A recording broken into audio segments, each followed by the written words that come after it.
大家好，我係 Uncle B。年尾嚟到加拿大溫哥華呢個 channel， 除咗作為個人記錄之外，我都想同大家一齊分享我喺加拿大經歷嘅點點滴滴。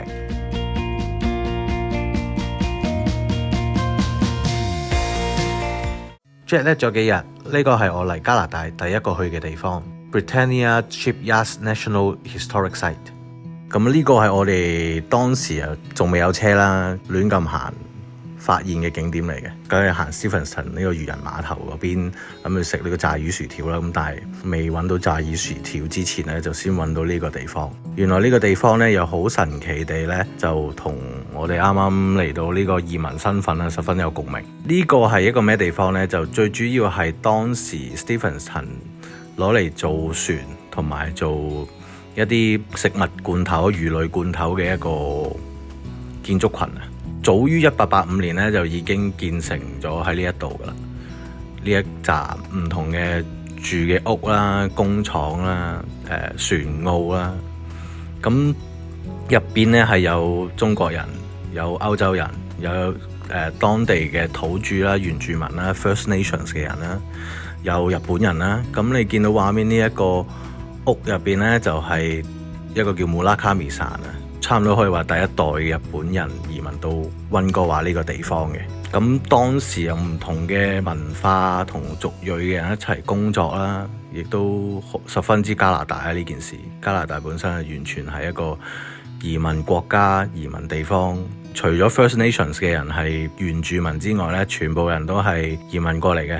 咁當時歐洲人咁當然係做經理啦。咁啊，都有做 labour 嘅。咁啊，中國人同 First Nations 啊，日本人當然做啲難搞嘅嘢啦，亦都人工都係得翻一半嘅啫。如果睇翻啲展品所講，睇英文版咧就易明啲嘅，中文咧就寫住必先勞其筋骨，餓其體膚，亂其心志。我諗都係當時越洋過海嚟到北美呢度揾錢嘅中國人，就寫低呢一句嘢去勉勵自己，咁啊衣錦還鄉咁啦。咁啊再之後呢，我哋亦都行咗出去啦，周圍望下仲有啲咩建築。咁啊附近呢，仲有一個日系嘅魚絲像嘅，表揚翻早期日本移民嚟到溫哥華打魚或維生，亦都幫助加拿大溫哥華發展蓬勃嘅其中一部分啊。咁其實加拿大嘅成功都有唔同嘅人嚟到呢個遙遠嘅他鄉，大家一齊努力工作去付出，包括可能做餐飲嘅中國人啦，做魚絲嘅即係做打魚嘅日本人啦，依家好多越南人都打魚啦，又係亦都有 First Nations 啦，當時係做好多 wood mill 啊，做木廠嘅，就好似呢啲雀咁樣啊，不斷遷徙飛嚟飛去。當日就落大雨，亦都好凍。好在嚟之前咧喺大阪買咗件 Canada Goose， 有退稅咧，又平過喺加拿大買添啊，暖粒粒。但係咧個口係好凍啊，所以戴住口罩，並唔係呢個防疫需求，而係呢個溫暖嘅需求。海邊側跟又係有好多以前船嘅嗰啲 engine 擺咗喺度，咁都係當展品咁啦。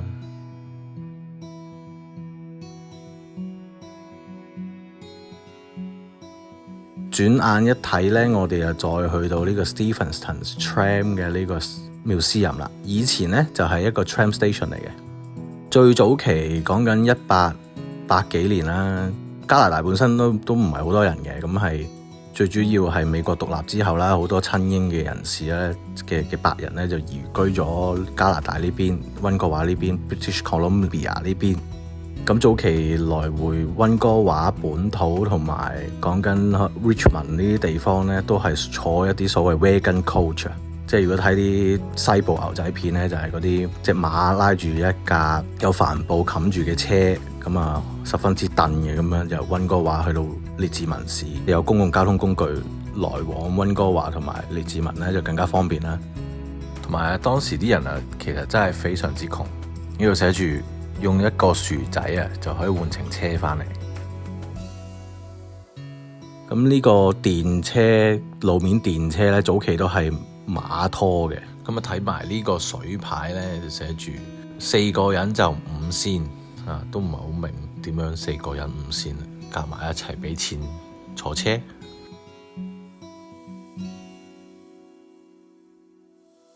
呢度就寫住1895年啊，已經係有馬拉嘅。1902年呢就蒸汽火車，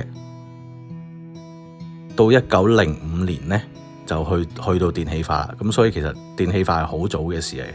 咁香港電氣化呢都係1983年嘅事。日本原來呢就早在1895年呢京都電鐵已經有啦。咁啊睇完咗個 tram 嘅歷史之後呢，依家已經都冇噶啦，因為呢已經變晒巴士同 SkyTrain。咁啊1980幾年嗰陣時講緊 Expo Line 就開始萬國展覽，然之後有呢個 Expo Line， 咁樣冇咗用呢個 tram 啦。咁我哋依家呢就再去到 Stephenson 下邊嗰個 Pier 嘅位置。咁啊係一個好多漁民啦，叫做打魚打返嚟，然之後就擺喺度賣嘅。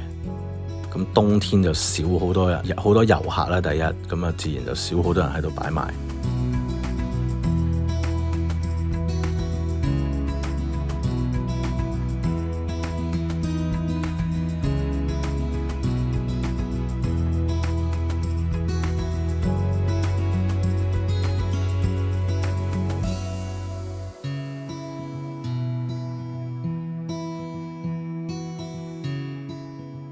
咁之後啊，肚餓啊，去食嘢啦，梗係。咁我哋又上咗去 Stephenson 上邊嘅 Catch Kitchen 啊，食嗰啲炸魚薯條、飲啤酒都唔錯嘅。間餐廳咧 overall 係水準係 OK 嘅。個 flatbread 咧就十分足料，芝士有好多，亦都有好多新鮮嘅番茄。個炸魚薯條咧香脆鬆軟，十分好食。之後我哋嚟到呢個 Romania Country Bread 嘅 Bakehouse， 喺入邊勁咧就係有個好大嘅火爐，同埋啲包咧都好似好好味咁。左近咧仲有一啲 antique house 啊，一啲餅鋪啊，餐廳。